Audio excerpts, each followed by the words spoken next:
नमस्कार। Political stock exchange यानी PSE में आपका स्वागत है। आपके साथ मैं हूं अंजना ओम कश्यप। आज हम चुनावों में ये जानने की कोशिश करेंगे कि जब पंचायत चुनाव पश्चिम बंगाल में हुए तो टीएमसी ने कैसे अपना दबदबा बरकरार रखा है। जी हां, पीएसई यानी पॉलिटिकल स्टॉक एक्सचेंज, किसके ग्राफ में उछाल और किसके ग्राफ में गिरावट। कुल 3,317 सीटें हैं वहां पर ग्राम पंचायत की, जिनमें से 2,644 सीटों पर टीएमसी ने कब्जा कर लिया है। 20 के 20 जिला परिषद की सीटों पर, तो वहीं पंचायत समिति की 341 सीटों में से 317 पर टीएमसी का कब्जा है। लेकिन हां, बीजेपी ने मार्जिनली, बहुत हल्का फुल्का एक मार्क बनाने की पहचान कम से कम इस बार वहां पर कायम की है पंचायत चुनाव में।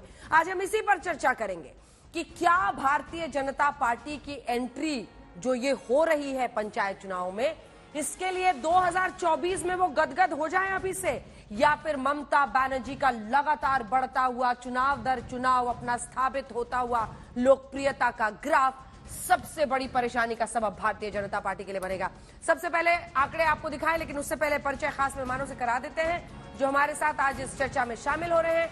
सबसे पहले प्रेम शुक्ला जी हमारे साथ, भारतीय जनता पार्टी के राष्ट्रीय प्रवक्ता है। स्वागत है आपका। आलोक शर्मा जी प्रवक्ता कांग्रेस पार्टी के, राजीव रंजन जी प्रवक्ता जेडीयू के आए हैं, विवेक श्रीवास्तव जी वामपंथी विचारक के तौर पर, नेता के तौर पर हमारे साथ जुड़ रहे हैं, तौसीफ रहमान साहब हमारे साथ प्रवक्ता टीएमसी के जुड़ रहे हैं, खास मेहमान संजय कुमार जी सोफोलॉजिस्ट सीएसडीएस के हमारे साथ जुड़ रहे हैं, जो इन आंकड़ों को बहुत करीब से देख और समझ रहे हैं। तो सबसे पहले आंकड़ों की बौछार आपके सामने करते हैं, क्योंकि यहां पर किसने क्या कहा नहीं कहा उस पर चर्चा नहीं होती है। शुद्ध आंकड़ों से हम नापते हैं और आंकते हैं पार्टियों की लोकप्रियता आज कहां पर टिकी है। काउंटडाउन 2024 का शुरू हो चुका है। जो पहला आंकड़ा हम आपके सामने रखने वाले हैं पंचायत चुनाव को लेकर, तो कुल सीटें जिला परिषद की 20 हैं, पंचायत समिति की 341 और ग्राम पंचायत की 3,317। इसमें जो आंकड़ा है अब हम आपको दिखाएंगे, टीएमसी का 20, 317 और 2,644 सीटें 3,317 में से टीएमसी ने हासिल की है। यानी ममता बनर्जी का दबदबा पश्चिम बंगाल के पंचायत चुनाव में दिख रहा है। बीजेपी 0 जिला परिषद में, 6 पंचायत समिति में और 220 ग्राम पंचायत में। लेफ्ट 0, 2 और 38 यानी तीसरे नंबर पर है। वहीं कांग्रेस पार्टी आज बहुत मुश्किल ग्राउंड पर बैटिंग करने के लिए आए हैं। अधीर रंजन चौधरी की तरफ से आलोक शर्मा जी 004। तो ये परिस्थिति है पंचायत चुनाव की। अब हम आपको दिखाएंगे सीटों का प्रतिशत। तो उसमें पश्चिम बंगाल पंचायत चुनाव में 2018 बनाम 2023, टीएमसी 2018 में 80% वोट इनके पास थे, इस बार 68% वोट उनके पास है। बीजेपी 11.2 पे थी, अब 2023 में 17 पर है। और लेफ्ट पार्टी 3.1 पर थे, वो 6 पर है। कांग्रेस 2 पर थी, वो 4 पर गई है। तो टीएमसी के वोट जो सीटों का प्रतिशत है, माफ कीजिएगा, उसमें गिरावट आई है पिछले बार के चुनाव के मुकाबले। वहीं पर बीजेपी को गेन हुआ है लगभग 6% का, लेफ्ट को भी गेन हुआ है 3% का और कांग्रेस को 2% का। बहरहाल ये ग्राम पंचायत चुनाव को लेकर ये आंकड़े हैं। पिछली बार ममता बनर्जी ने दरअसल क्लीन स्वीप किया था, इसीलिए ये आप मार्जिनली अन्य लोगों को फायदा और टीएमसी में नुकसान देख रहे हैं। अब हम आपको पश्चिम बंगाल पंचायत चुनाव 2023 के वोट शेयर दिखाते हैं। तो टीएमसी को 51% वोट, वहीं भारतीय जनता पार्टी को 22.8% वोट है, लेफ्ट को 12.5% और कांग्रेस को चौथे नंबर पर पायदान पर 6.4% है। यानी वाम दलों का भी आधा वोट ही मिल रहा है पश्चिम बंगाल में। अब हम आपको दिखाते हैं वोट शेयर पश्चिम बंगाल पंचायत चुनाव में 18 बनाम 23। ये इसलिए हमने रखा है, इससे आप अंदाजा लगा पाएंगे कि दरअसल टीएमसी के वोट परसेंटेज में गिरावट आई है जबरदस्त। पहले 78.4 थे, इस बार 51 पे पहुंचे हैं। बीजेपी 11.9 पे थी, 22.8 पे गई है। लेफ्ट 3 पे, अब 12.5, कांग्रेस 2.2 से 6.4 पर पहुंची है। बंगाल की में टीएमसी का जो वोट शेयर है आपको बता देते हैं, लोकसभा विधानसभा, क्योंकि ये आंकड़े लगभग तय करते हैं कि किस तरह से मामला 24 के लिए आगे जाएगा। क्या लोकसभा चुनाव, विधानसभा चुनाव, पंचायत चुनाव में कोई रिश्ता होता है? मुझे लगता है संजय जी ऐसा नहीं मानते हैं, लेकिन हम चर्चा इस पे करेंगे। आपको बताते हैं लोकसभा चुनाव 2014 में 39.4% वोट गए थे टीएमसी को। विधानसभा में 44.9, लोकसभा 2019 में 43.3। ये आप पूरा ग्राफ देख रहे हैं लोकसभा विधानसभा का, और उसके बाद से विधानसभा 2021 में ग्राफ जबरदस्त तरीके से ऊपर बढ़ा जब ममता बनर्जी 48% वोट्स के साथ विधानसभा चुनाव 2021 में जीतकर पुनः मुख्यमंत्री बन गई पश्चिम बंगाल की। अब बात बीजेपी के वोट शेयर की करते हैं तो सबसे पहले हम 16 ये देखिए, ये आंकड़ा जिसके साथ ममता बनर्जी विधानसभा में अगर आप कंपैरिजन करें तो इजाफा हुआ है। 44% के आसपास वोट 16 में मिले थे और फिर 21 में वो 48% वोट्स के साथ पुनः सीएम बनी है। अब बंगाल में बीजेपी का जो वोट शेयर है वो आपको दिखा दे रहे हैं। लोकसभा चुनाव 2014 में 16.8%, विधानसभा में 10.2, नीचे गिरते हैं ये।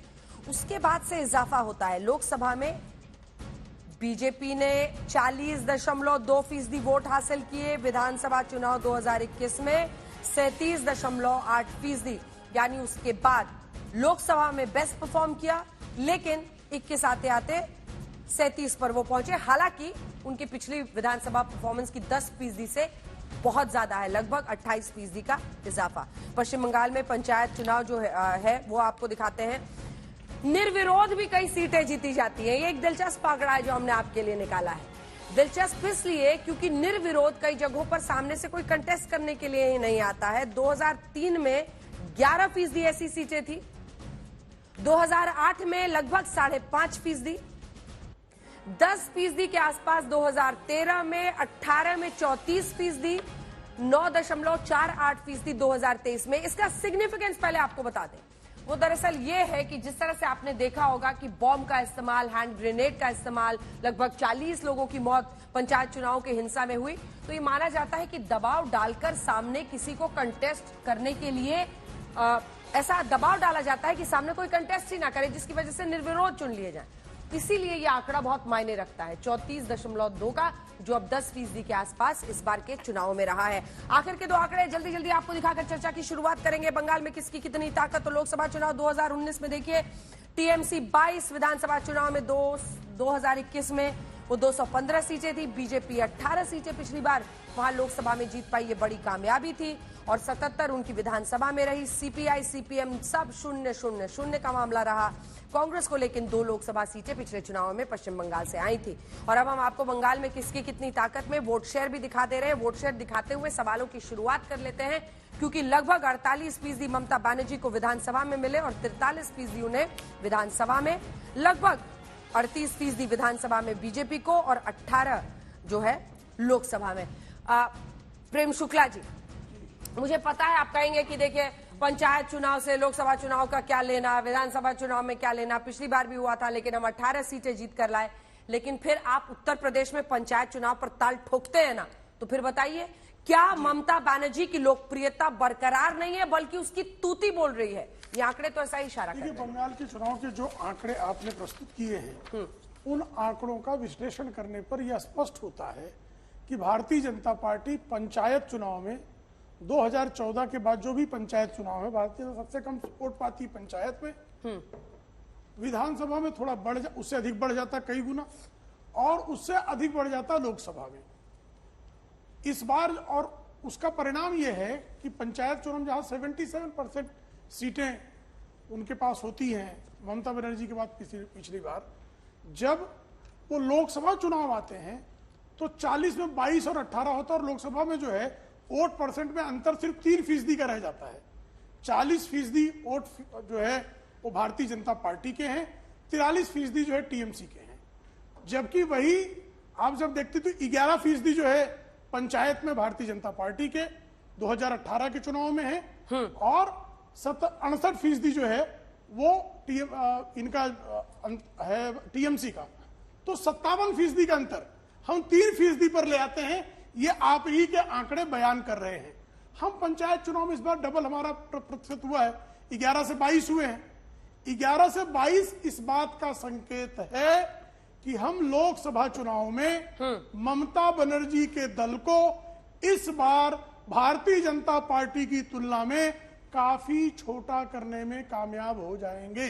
अच्छा, दूसरा भी आप एक देखिए कि जब से इनके विधानसभा चुनाव हुए हैं, कांग्रेस के साथ भी थोड़ा सा लोगों ने आना प्रारंभ किया है, कम्युनिस्टों के साथ भी आना प्रारंभ किया है, लेकिन कांग्रेस और कम्युनिस्ट चूंकि 20 सीट में ही है टीएमसी की, उसका परिणाम है कि भारतीय जनता पार्टी के अलावा अगर उसको गुरु रविन्द्रनाथ टैगोर की भूमि बनाए रखना है, स्वामी विवेकानंद की भूमि बनाए रखना है, तो आप जिस तरह की हिंसा का प्रयोग करते हैं, जिस तरह से उस चुनाव में, उत्तर प्रदेश में भी पंचायत चुनाव हो गए, कितनी हत्याएं हो गई, 45 हत्याएं आप कर देते हैं, और तो क्या सिर्फ बीजेपी के कार्यकर्ता मारे गए? किसी के ही मारे जाए, हाँ। जिम्मेदारी किसकी है?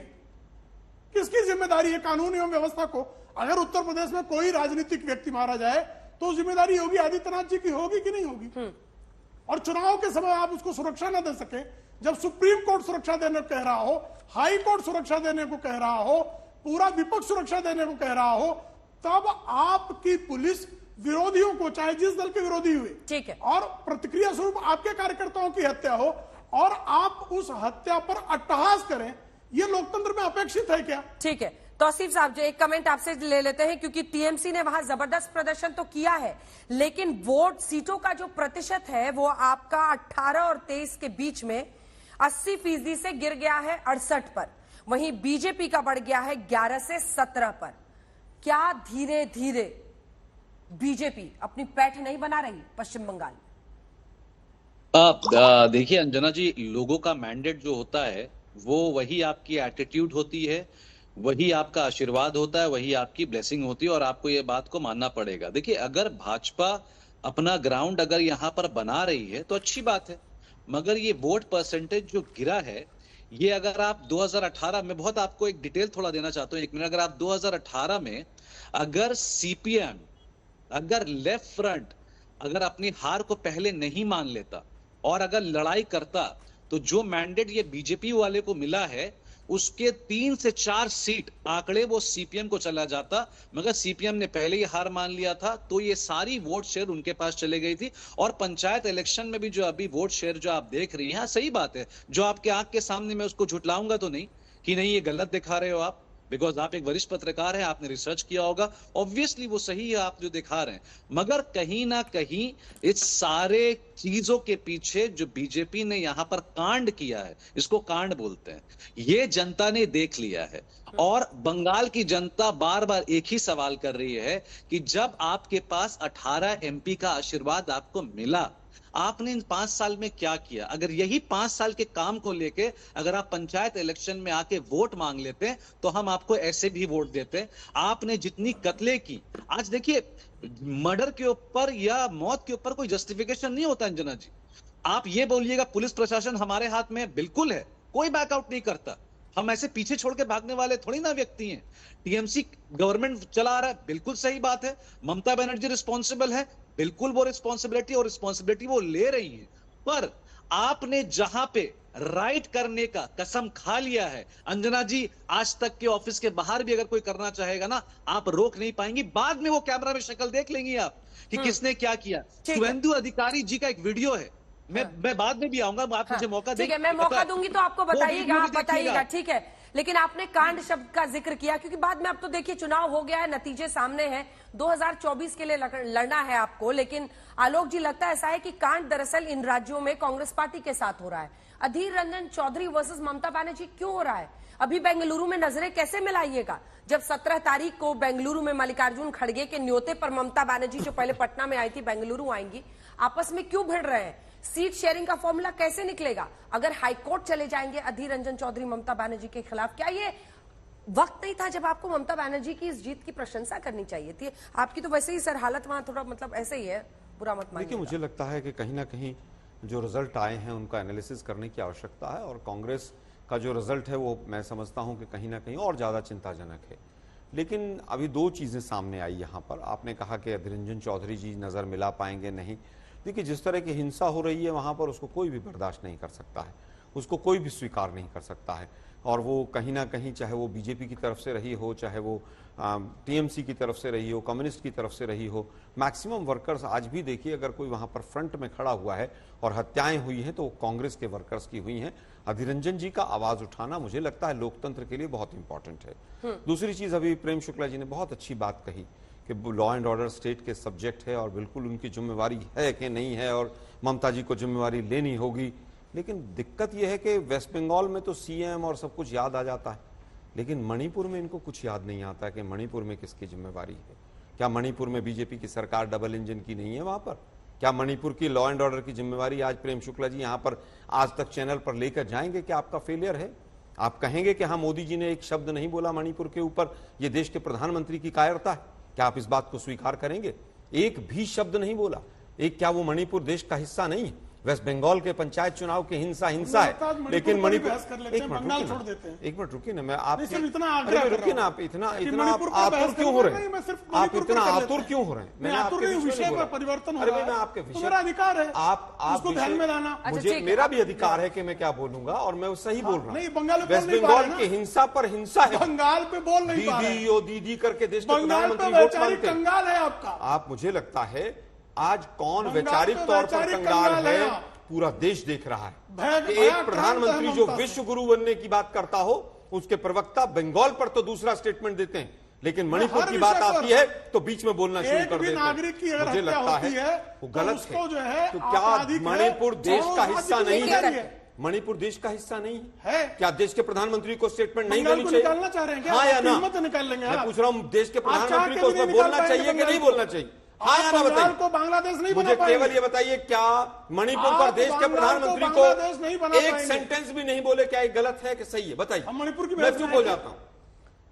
वो कह रहे कि मणिपुर की बहस अलग दिन किसी दिन कर लेंगे। मैं फिर कहूंगा, मैं मणिपुर की बात पश्चिम बंगाल मैंने देखिए मैंने विषय नहीं छेड़ा कि लॉ एंड ऑर्डर किसका सब्जेक्ट है। अरे भाई बंगाल में तो मान लिया मणिपुर में हम मर रहे हैं, वहां पर हमारे कार्यकर्ता मर रहे हैं, लेकिन मणिपुर के लिए क्या वही स्टेटमेंट लागू होती है कि नहीं? समान दायित्व है। अब आप वेस्ट बंगाल के लिए दायित्व है। अरे भाई सुनिए ना, आपने पूरे देश में विद्वेष पैदा कर दिया है।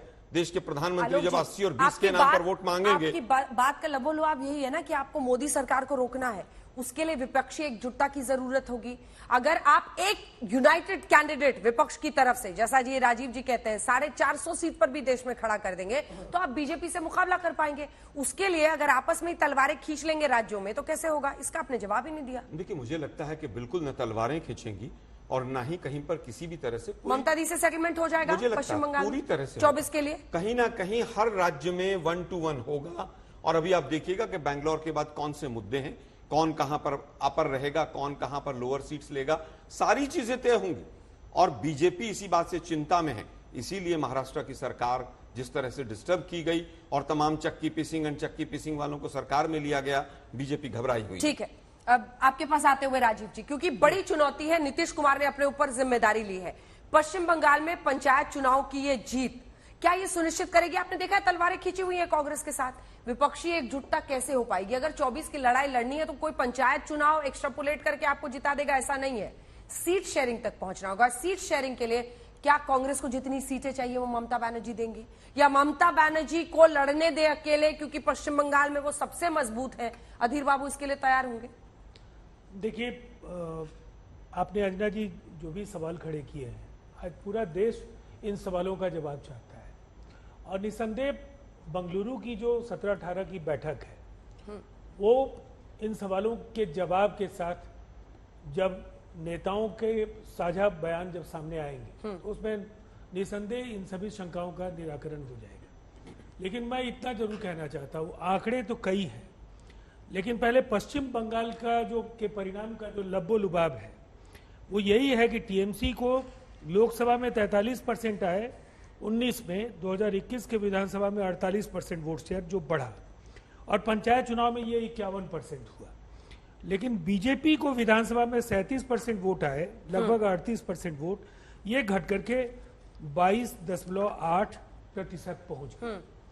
तो भारतीय जनता पार्टी के लिए चाहे लोकसभा के चुनाव या विधानसभा के चुनाव या पंचायत के चुनाव, मतदाता जो पश्चिम बंगाल के हैं उन्होंने ही मतदान किया है। इसलिए ये खतरनाक घंटी है, खतरे की मैं कह सकता हूं खतरे की घंटी इसे समझ लेना चाहिए कि इतना सांप्रदायिक ध्रुवीकरण की कोशिश, और जिस तरह से पश्चिम बंगाल के गंगा जमनी तहजीब और जो रविन्द्रनाथ टैगोर और काजी नजरुल इस्लाम की जो एक धारा है उसको जिस तरह से विकृत करने के बाद भी, उसकी कोशिश करने के बाद भी इनको वहां की जनता ने खारिज कर दिया है। ठीक है। और जो बंगलुरु को लेकर के मैं इतना जरूर कहना चाहूंगा कि जिस तरीके का अहंकार भारतीय जनता पार्टी के नेताओं का है, निसंदेह देश को हाँ। इससे मुक्ति चाहिए। ठीक है, मैं विवेक जी आ रही हूं। उससे पहले संजय जी एक बार नंबर्स को जरा समझाइए, ये नंबर्स क्या कह रहे हैं? क्या पंचायत चुनाव, जैसे यूपी में ये दम भरते हैं, वैसे ही पंचायत चुनाव यहां से लेकर हम वहां तक की बात कर सकते हैं? देखिए, कई इन आंकड़ों को देखने के कई नजरिए हैं। एक नजरिया तो यह है, अगर आप ये देखें कि विधानसभा, पंचायत के चुनाव, विधानसभा के चुनाव और लोकसभा के चुनाव, जैसे जैसे आप पंचायत से लोकसभा के चुनाव की ओर जाते हैं तो तृणमूल कांग्रेस और बीजेपी के बीच जो वोट का फासला है वो कम होता जाता है। तो साफ इंडिकेट करता है कि अगर हम लोकसभा चुनाव के नजरिए से देखेंगे तो बीजेपी तृणमूल कांग्रेस को ज्यादा कड़ा मुकाबला देती है, कड़ा टक्कर देती है कंपेयर टू पंचायत चुनाव। तो ये एक नजरिया है देखने का। दूसरा, अगर आप पंचायत से पंचायत कंपैरिजन करें, उसमें भी ये नजर आता है कि तृणमूल कांग्रेस का वोट जो 2018 के पंचायत चुनाव में था उससे 2023 के पंचायत चुनाव में गिर गया और बीजेपी का वोट बढ़ता है। तो आंकड़े तो कई हैं, एक एक आंकड़ों पर न जाते हुए मोटी सी बात यह नजर आती है कि तृणमूल कांग्रेस का दबदबा बंगाल के चुनाव में बरकरार है, चाहे वो लोकसभा का चुनाव हो, विधानसभा का चुनाव हो, पंचायत चुनाव हो। मुख्य मुकाबला किससे है? मुख्य मुकाबला बीजेपी से है, चाहे वो पंचायत का चुनाव हो, विधानसभा का चुनाव हो, लोकसभा का चुनाव हो। लेफ्ट पार्टी और कांग्रेस हाशिए पे चली गई है। भले ही पंचायत के चुनाव में मामूली से वोट का प्रतिशत उनका बढ़ता हुआ दिखता है, लेकिन उससे कोई बड़ा अर्थ नहीं निकालना चाहिए। और आखिरी बात, पंचायत चुनाव से क्या कोई लोकसभा के चुनाव के नतीजों का संकेत मिलता है? मैं ऐसा नहीं मानता, क्योंकि ऐसे हमारे पास कई उदाहरण हैं। 2018 के विधानसभा चुनाव को देख लें, मध्य प्रदेश, राजस्थान, छत्तीसगढ़, दिल्ली के चुनाव को देख लें, 2014 और 19 का लोकसभा चुनाव और 2015 और 2020 का विधानसभा चुनाव। ऐसे कई एग्जाम्पल्स हैं जो ये बताते हैं कि विधानसभा के चुनाव को भी हम एक्स्ट्रापोलेट करके लोकसभा के चुनाव के नतीजों के रूप में नहीं देखना चाहिए। तो पंचायत चुनाव तो कहीं दूर है। बिल्कुल, पंचायत चुनाव तो कहीं दूर है। जो बात अभी रहमान साहब ने कही थी विवेक जी, मैं वही आपसे पूछना चाहती हूँ। उन्होंने बताया कि कैसे वाम दलों का हथियार डालना इनके काम आ गया, ये वो। लेकिन असल बात यह है कि 24 के लिए आप सबों का अलग अलग लड़ना बीजेपी को फायदा देगा, आपको नहीं लगता? और क्या ये मुमकिन है कि वामदल ममता दी के साथ, क्योंकि आप बेंगलुरु में तो मिलेंगे, सीताराम येचुरी जी जा रहे हैं, जैसे पटना में गए थे, और डी राजा भी जा रहे हैं, लेकिन क्या ये मुमकिन है कि आप सीट शेयरिंग के लिए तैयार हो? देखिए, मैं दो चीजों को एड्रेस करूंगा। सबसे पहली चीज है the issue of prime ministerial candidate, जिसको बार बार आपने भी मेंशन करा। कब मेंशन किया? हाँ, कि प्राइम मिनिस्टरियल कैंडिडेट। आजकल ऑपोजिशन वाले सपना देखते हैं, क्या बात करें? मैंने पूछा ही नहीं आपसे, रटा रटाया जवाब मत दीजिए। आप सुनिए, मैं रटता मेरे सवाल का जवाब दीजिए। नहीं, आप सुनिए पहले, बड़ी साफ साफ तरीके से जो मैं बोल रहा हूं उसको। पहली चीज ये, मीडिया इस इशू के ऊपर रेगुलर डिबेट कर रहा है कि विपक्ष की तरफ से प्राइम मिनिस्टरियल कैंडिडेट कौन होगा। लेकिन 2004 को अगर आप देखेंगी तो हम लोगों ने गठबंधन करके चुनाव लड़ा, प्राइम मिनिस्टरियल कैंडिडेट डिक्लेयर नहीं हुआ, और 2004 के बाद मनमोहन सिंह को कांग्रेस पार्टी ने, क्योंकि वो सबसे बड़ा दल था, कहा कि साहब ये प्रधानमंत्री बनेंगे यूपीए में, और लेफ्ट ने बाहर से समर्थन किया, केंद्र में एक सरकार आई। ये जरूरी नहीं होता कि किसी को हम प्रधानमंत्री का कैंडिडेट शुरू में ही डिक्लेयर करें, कंसेंसस होकर के लोग लड़ेंगे, सीट शेयरिंग होगी, राज्यों के हिसाब से होगी। ये हो गई पहली बात। दूसरी बात, इस बात से मैं एग्री करता हूं जो हमारे मित्र ने कहा कि साहब जो पंचायती राज का चुनाव है या जो विधानसभा का चुनाव है, इसको हम लोकसभा से रिलेट हम नहीं कर सकते, करना भी नहीं चाहिए। और बहुत बड़ी गिरावट, लगभग 78% वोट जो ममता बनर्जी के टीएमसी के थे, वो गिर करके 50% के करीब आ गए हैं। इस वोट ने इसको अन्य पार्टियों ने कैचअप किया है, कुछ बीजेपी ने कैचअप किया है। 3 गुना लेफ्ट के हमारे सीपीआई सीपीएम के भी वोट बढ़े हैं, 12% हो गए हैं 3% से। कांग्रेस के वोट 2.2% से लेकर के 6.4% बढ़े हैं। ये आंकड़े मेरे पास हैं, ये ग्रोथ हुई है। और आप यकीन मानिए, मेरा भी एक सवाल है, जब 77 आपके मेंबर हैं लेजिस्लेटिव असेंबली में बीजेपी के, और आपके 18 लोकसभा के अंदर सीटें हैं, और आप काफी समय से हैं, 2019 और 2024 4 साल हो गए, इसका मतलब there is a lack of performance of the BJP elected representatives in Bengal. That is why इनकी जो परफॉर्मेंस बंगाल में होनी चाहिए थी वो नहीं हुई है। जब आप सत्ता में हैं, करते आपके विधायक तो आप और अच्छी सीटें लाते पंचायत चुनाव में मिस्टर शुक्ला। हाँ, पंचायत चुनाव को लेकर जो इनके राज्य का स्टैंड है, और इनका जो वाम विचारक का जो स्टैंड है उसमें जमीन आसमान का फर्क है। बंगाल का कम्युनिस्ट कार्यकर्ता लगातार होती हिंसा के कारण जिस तरह से लोकतांत्रिक चुनाव को कुचला गया, जिस तरह की हिंसा की गई, जो घर से निकला वोट देने उसको मारा, पहले फॉर्म नहीं भरने पाएंगे, फॉर्म भर दिया तो आप प्रचार नहीं कर पाएंगे, प्रचार कर लिया तो आप वोट नहीं डाल पाएंगे, वोट डाल लिया तो आप जीत नहीं पाएंगे, जीत गए तो आप रहने नहीं पाएंगे। ये लोकतंत्र है और इसकी तारीफ और रोज लोकतंत्र की दुहाई।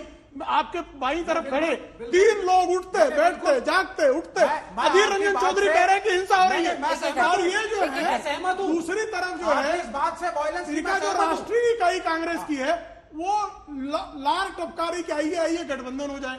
खून बह रहा है कार्यकर्ताओं का, लेकिन लार टपक रही आइए गठबंधन हो जाएगा। सबने वायलेंस को तो क्रिटिसाइज ये किया है दशा है। और वायलेंस में सरकार को हमारे हमने घेरा है, विधायकों ने कार्यकर्ताओं ने इसको आप हमारे जो बताइए। कार्यकर्ताओं की हमारे जो आप भाई साहब अगर आपकी आप ये जो लॉजिक सवाल है, कुछ पूछा अगर जाता है, आपकी- बोलते कुछ सर है, सुनिए सर, दूसरों को अगर तो बोलने आपकी ये दीजिए। लॉजिक है, एक साथ दूसरों को तो शॉपिंग बोलने मैच दीजिए में। भाई प्रेम शुक्ला जी सुनिए, असल बात ये है कि 18 सीटें आपने पिछली बार जीती थी। अगर ये फिसल गई ना तो आपके लिए स्पष्ट जनादेश जिसका आप दम भरते हैं वो सख्ते में आ जाएगा। नहीं, स्पष्ट जनादेश ही मिलेगा और बंगाल में भी तृणमूल कांग्रेस पार्टी की तुलना में भारतीय जनता पार्टी की जो सीटों की संख्या होगी वो 1.5 होगी। वो यही आपके आंकड़े बता रहे हैं। अगर हम 2 गुना हुए हैं पंचायत में तो ये सिर्फ 3% का फर्क जो है 2018 और 19 में था। ठीक है सिर्फ आलोक जी, अगर 3% ममता का। बनर्जी कारवां रोकती है बीजेपी का और जो 18 सीटें पिछली बार आई थी उसमें कमी आती है भारी और वो एक बहुत बड़ा चंक जीत जाती हैं तो पीएम की दावेदार बन सकती हैं। देखिए, जिसकी भी संख्या ज्यादा होगी इस देश के अंदर वही दावेदार बन सकता है। लेकिन 3 से 73 भी ममता जी के समय पे ही बीजेपी पहुंची है और बीजेपी के 18 सांसद भी ममता जी के समय पे आए, पहले कभी नहीं आए। तो वो क्या गणित है क्या है वो अलग अलग समय पर अलग अलग रहता है। लेकिन बात यह है कि अभी अगर वहां पर वोट नहीं डाले दी जा रही है, हिंसा का हम भी विरोध करते हैं। सबसे ज्यादा अगर चाहे लेफ्ट से कोई लड़ा, लेफ्ट ने भी हमारे ही कार्यकर्ताओं को मारा और टीएमसी से भी अगर कोई लड़ा तो हम ही लड़े। और टीएमसी ने पहला जो चुनाव लड़ा वो हमसे साथ मिलकर ही लड़ा। हमारे 43 एमएलए थे, 7 हमारे मंत्री थे, लेकिन हमने जिस तरह की गतिविधियां देखी हमें सरकार से बाहर होना पड़ा। और आने वाला समय किस तरह से क्या रहेगा, जब तेजस्वी जी की पार्टी और नीतीश जी की पार्टी एक हो सकती है, बीजेपी पीडीपी के साथ सरकार बना सकती है। खैर बीजेपी की तो बात ही छोड़ दी, उन्होंने पार्टी कोई छोड़ी नहीं है जिसके साथ सरकार ना बनाई हो और उनके साथ दगा ना किया हो। लेकिन अब देखिए पूरे हिंदुस्तान में अगर आप ममता जी देखें, के साथ अलायंस करेंगे? देखिए ममता जी के साथ अलायंस संभावना जरूर है और मुझे लगता है कि अलायंस होगा, मुझे ऐसा लगता है। लेकिन अभी सीट शेयरिंग क्या होगी और वो सब प्रीमेच्योर ये तो होगा। आपके लिए बहुत बड़ा झटका होना कोई चाहिए। भी चीज उनका alliance एक है, मिनट मैं maximum वापस आता alliance था हूँ। एक उनका। मिनट सुनिए ना भाई, अभी भी कहां लड़ रहे थे बता अरे भाई दीजिए। सुनिए ना, अलायंस हमारे साथ भी ममता जी का वो रहा जल्दी है हो जाए। और बीजेपी के साथ भी रहा है और 1989 के बाद से अलायंस की गवर्नमेंट्स का ही युग है। वो एक अलग बात है कि एक तानाशाह व्यक्ति ने आकर तमाम अलायंसेस को डिस्टर्ब किया और कोई भी दूसरा अलायंस बनाता है तो ईडी सीबीआई उसके खिलाफ काम करती है। वो हो रहा है और वो आगे भी होगा। ईडी सीबीआई अपने काम पे लग गई है कि अलायंसेस को किस तरह से रोका जाए। लेकिन अगर अंजना जी पूरा देखेंगे, ईस्ट इंडिया में पूरी तरह से साफ है। ये वेस्ट बंगाल देख लीजिए, बिहार देख लीजिए, उड़ीसा देख लीजिए, साउथ इंडिया में किसी राज्य में इनकी प्रेजेंस नहीं है। नॉर्थ ईस्ट, मणिपुर अकेला इनको पूरा डुबो के चला जाएगा कि नॉर्थ ईस्ट का जो इनका रास्ता था, केवल वेस्ट इंडिया में और नॉर्थ इंडिया में सीधी फाइट होगी। और अभी कर्नाटक के रिजल्ट, इनको एक चौंकाने वाले रिजल्ट आए हैं जहां सरकार बना रहे थे। लेकिन आप देख लीजिएगा कि इस बार 2024 में जनता का अलायंस होगा। जनता चाहती है कि किस तरह से इनको हराया ठीक जाए। है, राजीव। हम केवल टूल बनेंगे, हम 1-to-1 लड़ाई लड़ेंगे। और नीतीश कुमार जी जिस तरह से अगुवाई कर रहे हैं, जिस तरह से तमाम चीजें सीट शेयरिंग पर चल रही हैं, मुझे लगता है कि इस बार बीजेपी के जो 2 दर्जन से ज्यादा पार्टियां इनको छोड़कर गई, वो भी हमारे साथ आएंगी। यूपीए बड़ा होगा और सरकार प्रेम शुक्ला जी छोटा सा जवाब। देखिए नॉर्थ ईस्ट में बता रहे हैं कि बीजेपी साफ हो गई। 25 सीटों में से 18 हम ले आए हैं और इनके नॉर्थ ईस्ट में हम 2014 पहले थे नहीं। बंगाल में ये 0 हुए हैं, हम 77 हो गए, हम समाप्त हैं। ये जम आए हैं। अभी देख रहे हैं पंचायत चुनाव हो, विधानसभा चुनाव हो, लोकसभा चुनाव हो, कांग्रेस गायब और भारतीय जनता पार्टी का परचम लहरा रहा है और हम नहीं है। अरे आप बोलते अंजना जी, इतना तो ख्याल रखें कि आप क्या कह रहे हैं। 22% वोट में परचम नहीं लहराता है। आप चाहे 18 आपके कितने विधायक हैं साहब? सुनिए मुझे कितने विधायक हैं? मुझे सुनिए ना एक मिनट, आप सत्ताधारी थे वहां, हम तो कल आए आज क्या हो गया है बंगाल में। देखिए आज क्या हो गया है कि either you are with BJP और यू आर अगेंस्ट बीजेपी। इस तरह का एक परसेप्शन आप लोग डेवलप करते हैं और उसमें कहीं ना कहीं कांग्रेस और लेफ्ट पिछड़े हैं, इसमें कहीं कोई दो राय नहीं। लेकिन अब ये कहा जाए कि आप दिल्ली में केंद्र की सरकार बनाते हैं, अनायास का रोलर होते हैं। एक मिनट भाई, दिल्ली आप 1993 के बाद आप दिल्ली नहीं जीत पाए, असंवैधानिक है। 1993 के बाद आप दिल्ली नहीं जीत पाए, इसका मतलब ये नहीं है कि आपकी दिल्ली में प्रेजेंस नहीं। चुनाव का हार और जीत का गणित तमाम चुनाव में अलग अलग चुनाव में अलग अलग मुद्दे होते हैं। आपका नकली हिंदुत्व और कपटी राष्ट्रवाद अब पूरी तरह से उजागर है। लोग जनता पूछेंगे नकली हिंदुत्व है और कपटी राष्ट्रवाद है। राजीव जी, ठीक है राजीव जी देखिए, हमने खेमे बनते देखे थे। नीतीश बाबू ने पूरी कोशिश की, दिल्ली मुंबई वो कर रहे हैं, लेकिन खेमे बनते देखे थे। ममता बनर्जी, केसीआर एक तरफ और कांग्रेस को थोड़ा दूर रखना चाहते हैं, लेकिन फिर समझ में आया कि सबसे बड़ी ऑपोजिशन की पार्टी तो कांग्रेस ही है। 190 सीटों पर आमना सामना था पिछली बार। कुल मिलाकर मेरा सवाल आपसे ये है कि आम आदमी पार्टी, अरविंद केजरीवाल, आप उनको नकार नहीं सकते। पिछली बार वो गुस्सा के चले गए प्रेस कॉन्फ्रेंस से, है ना। ऑर्डिनेंस पर वो स्टैंड चाहते हैं, जो कि आलोक जी तैयार नहीं है। आलोक जी से अभी 2 लाइन उन पर पूछ लूंगी तो उनके खिलाफ 10 लाइनें वो बोल देंगे। आपका पंजाब और दिल्ली में दबदबा है विधानसभाओं में, उनके बिना आप एक मुकम्मल जगह पर नहीं पहुंच पाएंगे।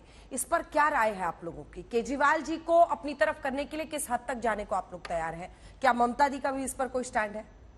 देखिए, केजरीवाल जी को बस इतना पटना की बैठक में कहा गया है कि संसद के सत्र के आरंभ के बाद जो कुछ होगा वहां दिखेगा, लेकिन इसे मुद्दा कृपया न बनाए। और संभवतः ये बात उनकी समझ में भी आ रही है। शीर्ष नेतृत्व के स्तर पर मैं कह सकता हूं कि ये सहमति बन गई है कि बेंगलुरु में सारे लोग होंगे और जब बैठेंगे तो कई सवाल, देखिए जब सबके स्टेक्स होते हैं तो सब अपनी अपनी बात करते हैं। यूनिटी के लिए तो लगातार अलायंस के विस्तार के लिए भारतीय जनता पार्टी की भी कवायद जारी है। कई ऐसे पिछड़े दोस्त हैं जिनको फिर से लाने की वो कोशिश कर रहे हैं।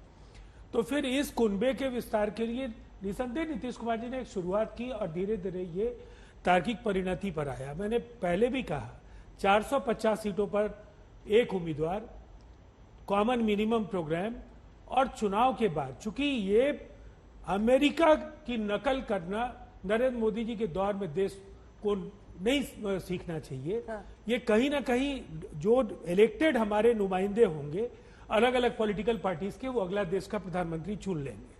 और ये ऐसे कई अवसर हैं जहां भारतीय जनता पार्टी भी राज्यों में बगैर चेहरे के गई है। इसीलिए मुझे लगता है बेंगलुरु के इस बैठक से देश को उम्मीदें रहेंगी।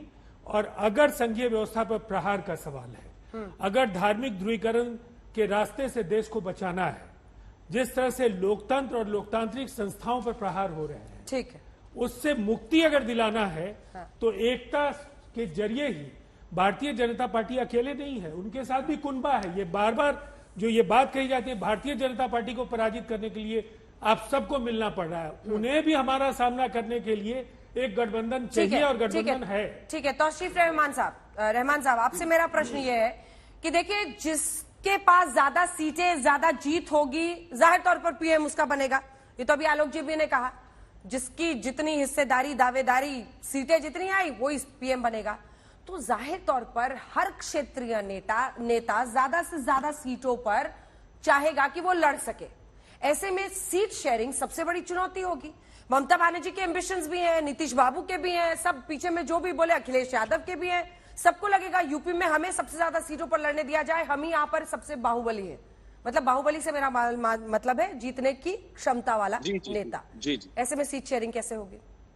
देखिए, ये पहले ही ममता बनर्जी ने कह दिया था और राहुल गांधी जी इस बात से सहमत भी हैं कहीं ना कहीं, मगर ये चीजें फाइनल जो होगी बैंगलोर में होगी कि ममता बनर्जी ने पहले कह दिया था कि भाई देखिए, आप जिस जिस राज्य में आप स्ट्रांग होल्ड रखते हैं, क्योंकि ऐसे 200 सीट कांग्रेस स्ट्रांग होल्ड रखता है जहां पे ममता बनर्जी खुद कैंपेन करने को तैयार है। और ममता बनर्जी ने कहा भैया देखिए, बंगाल में हम काफी स्ट्रांग हैं, तो आप यहां हमें कैंपेन करने दीजिए, आप कैंपेन करने के लिए आइए।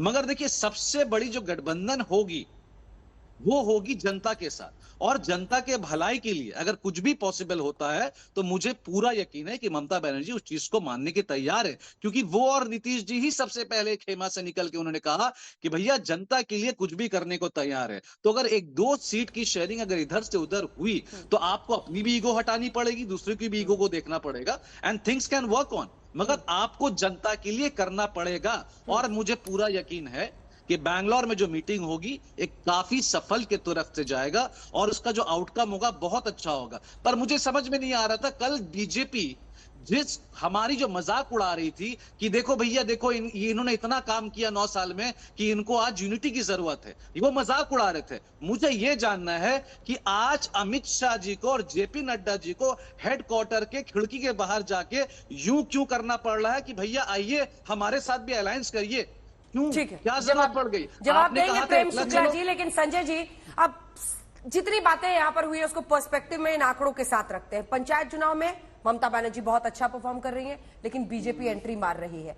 चुनौती है सीट शेयरिंग की, ईगो को पीछे रखना होगा जनता के लिए। क्या ये मुमकिन हो पाएगा, उसका जवाब आप मुझे दे नहीं सकते हैं, लेकिन क्या सीट शेयरिंग का एक ऐसा फॉर्मूला बन सकता है जहां 450 सीट्स पर बीजेपी वर्सेस एक उम्मीदवार विपक्ष का हो, तो इनका खेल बिगड़ सकता है बीजेपी का? देखिए, मैं 3 राज्यों का उदाहरण दूंगा और यह बताऊंगा कि ऐसा नहीं है कि अगर आपने विपक्षी गठबंधन हो गया तो आप बीजेपी को बहुत नीचे ढकेल सकते हैं या बीजेपी का कड़ा मुकाबला कर सकते हैं। कुछ राज्यों में तो आप बिल्कुल कर सकते हैं, गठबंधन की जरूरत है। 2019 में पार्टियों को जितना वोट आया, अगर उसके आधार पर विश्लेषण करूं, गुजरात के 26 लोकसभा सीट बीजेपी ने सारी सीटों पर 50% से ज्यादा वोट लाया था। आम आदमी पार्टी और कांग्रेस का गठबंधन हो भी गया और इन्हीं दोनों को गठबंधन होने की जरूरत है क्योंकि आम आदमी पार्टी वहां नंबर 3 की पार्टी हो गई है, तो भी आप बीजेपी को एक भी सीट पर हरा नहीं सकते। 2019 के चुनाव के आधार पर देखें तो कई ऐसे लोकसभा सीटें जहां बीजेपी का वोट प्रतिशत 60%, 65% है। अगर आप दिल्ली की बात करें, सातों की सातों सीटों पर बीजेपी ने 50% से ज्यादा वोट लाया था। आम आदमी पार्टी और कांग्रेस का गठबंधन हो भी गया तो कोई फायदा नहीं होगा, आप बीजेपी को नीचे नहीं ला सकते अगर बीजेपी के खिलाफ नेगेटिव स्विंग नहीं होता है। तो पंजाब की बात करें, पंजाब की 13 सीटों में से कांग्रेस 8 सीटों पर जीत चुकी थी 2019 के चुनाव में, 2 सीटों पर अकाली दल, 2 सीटों पर बीजेपी। तो वहां पे भी अगर गठबंधन हो भी जाए और एक सीट आम आदमी पार्टी के पास, अगर वहां भी गठबंधन हो जाए तो कोई बहुत बीजेपी को नुकसान नहीं होगा। बीजेपी और उनके गठबंधन को सिर्फ 4 सीटें थी आप, और उनमें से भी 2 सीटें ऐसी थी जिस पर 50% से ज्यादा वोट था बीजेपी और अकाली दल गठबंधन को। यह जरूर है कि गठबंधन टूट गया है। हां, अगर बंगाल की बात करें, अगर बंगाल में तृणमूल कांग्रेस और लेफ्ट का गठबंधन हो जाए, तब जो बीजेपी को जो 18 सीटें आई थी वो बीजेपी सिमट के 7-8 सीटों पर आ सकती है। अगर गठबंधन नहीं हुआ, विवेक जी, हाँ, क्या ये हो पाएगा जो संजय जी कह रहे हैं, क्या ये हो पाएगा? नहीं, देखिए, ऐसा गठबंधन, ये इस गठबंधन बीजेपी ये भी बार बार याद दिलाती है कि केरल में कैसे आप दुश्मन है एक दूसरे के, आलोक जी और आप वाम दलों की वहां पर लड़ाई है केरल में, और पश्चिम बंगाल में हाथ मिलाते हैं। नहीं, देखिए, कम्युनल फोर्सेस को साइड में हमें रखना था। तो आज से नहीं, सालों से, इंडिपेंडेंस के पहले भी ये एक निर्णय था कि देश के जनवादी आंदोलन को अगर कांग्रेस हेड कर रही है तो उस सेकुलर पॉलिटिक्स को हम समर्थन देंगे केंद्र में। तो हम सालों से बंगाल में भी पहले लड़े एक साथ, केरल में भी लड़े, लेकिन केंद्र की राजनीति में एक हमें लगा कि कांग्रेस एक सेकुलर पार्टी है जिसने इस देश के सेकुलर फैब्रिक को बचा करके रखा। तो इसलिए हमने हमेशा एक समर्थन दिया और अभी हमारा बिहार में भी टाई अप रहा है, बंगाल में भी टाई अप रहा है, तो ऐसा नहीं है। तो हम समर्थन, तो ये एक अलग इशू हो गया। दूसरी चीज, संजय भाई जो बात कह रहे थे, मैं उस पर आना चाहूंगा। देखिए, आंकड़ों को जोड़ने से और अर्थमेटिक लगाने से बात नहीं होती है। इस देश में एक इंडिया शाइनिंग हुआ करता था और अटल बिहारी वाजपेयी हमारे माननीय प्रधानमंत्री होते थे, इंडिया शाइनिंग भी फेल हुआ था। और ये गणित जिसकी आप बात कर रहे हैं जोड़ करके, ये भी गलत तरह का गणित है, क्योंकि आपने आंकड़ों को तो जोड़ दिया कि साहब आम आदमी पार्टी के इतने हैं तो कांग्रेस के इतने हैं, तो अगर ये जुड़ करके लड़ गए तो साहब बीजेपी का ये हो जाएगा। ये ऐसे नहीं है। आप स्थिति को भी तो देखिए, आप पॉपुलैरिटी ग्राफ का गिरना भी तो देखिए, आप वोट परसेंटेज का जो शेयर आने जाना है उसको भी तो स्टडी करिए, तब आप जाकर के इस प्रेडिक्शन को कर सकते हैं। और यही चीज पंजाब के लिए भी ट्रू होगी। तो ये कहना ये गलत है। लोकसभा का चुनाव अलग मुद्दों पर लड़ा जाएगा। ठीक है। प्रेम शुक्ला जी, 2004 को 2023 में विपक्ष दोहराएगा? देखिए, उनके पास इस तर्क के अलावा क्या तर्क है? 2004 में भारतीय जनता पार्टी का वोट, 2019 में भारतीय जनता पार्टी का वोट, 2004 की स्थितियां, 2024 की स्थितियां। 2004 में जिस तरह से कांग्रेस और शेष लोग लड़े थे और 2024 में जैसे लड़ रहे हैं, भाई राहुल गांधी, श्रीमती सोनिया गांधी और प्रियंका वाड्रा नया नेतृत्व था और कांग्रेस को 10 सीटें उत्तर प्रदेश में भी 2004 में मिली थी। पिछले चुनाव में आप सिर्फ रायबरेली की सीट बचाए हो, विधानसभा चुनाव में आप 1 सीट 2 सीट पर आ गए हो।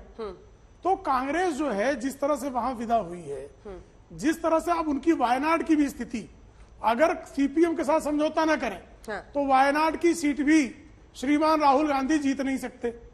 तो जिसको अपने शत्रु को गले लगाने के लिए सीताराम येचुरी से जो प्यार है, ये इस बात का प्यार नहीं है कि ये 1947 के पहले के समर्थक हैं। इसलिए प्यार है कि अब वायनाड में भी जो है नैया पार हो पाएगी बिना जो है वहां पीएफआई के, बिना एसडीपीआई के और बिना कम्युनिस्टों के। ये स्थिति है। देखिए, मुझे लगता है अभी कर्नाटक के अंदर जो हुआ उसके बाद बीजेपी को अहंकार नहीं करना चाहिए। बिहार में जेडीयू था इसलिए आप इतनी सीट ले आए, इस बार 5 सीटें नहीं आएंगी बिहार में अगर अकेले लड़ेंगे तो। 2014 के बाद 2015 में भी बिहार में आपकी 46 विधानसभा की सीटें आई थी, उस समय आपका ग्राफ पीक पर था। वेस्ट बंगाल में इस बार आप देखिएगा कि अगर आज के ही आंकड़े आज तक पे जो आज चल रहे हैं देख लें तो आपका खाता नहीं खुलेगा। महाराष्ट्र में अगर आपकी इतनी अच्छी पोजीशन थी तो आपको तोड़फोड़ करके वो चक्की पीसिंग वालों को साथ नहीं लेना चाहिए। अभी संजय भाई ने एक बात कहा कि वहां ये हो जाएगा, वहां हो जाएगा। मैं पूछना चाहता हूं क्या पंजाब में अकाली अगर नहीं होंगे तो बीजेपी का खाता खुल जाएगा क्या? बीजेपी के पास आज प्रदेश अध्यक्ष बनाने के लिए पंजाब में कांग्रेस से कैंडिडेट लेने पड़ रहे हैं। आप देखिए किस तरह से तमाम राज्यों में आदमी पार्टी के बारे में भी कह रहे थे सर, कम से कम 125 सीटें ऐसी हैं जो बीजेपी की कम होंगी, और इस बार बीजेपी 200 का आंकड़ा अपने बल पर आज की तारीख में पार नहीं कर रही। अलायंस अगर अच्छा होगा तो बीजेपी 150 का आंकड़ा पार नहीं कर पाएगा। इतने की इजाजत देता है। आप सभी का बहुत धन्यवाद। बहुत ज्यादा टाइम बचा नहीं है, कुछ महीने का काउंटडाउन है जो कि शुरू हो चुका है 2024 के लिए। लेकिन बंगाल पंचायत चुनाव क्या कहता है, इसी पर आप देख रहे थे पीएससी। देखते रहिए आज तक।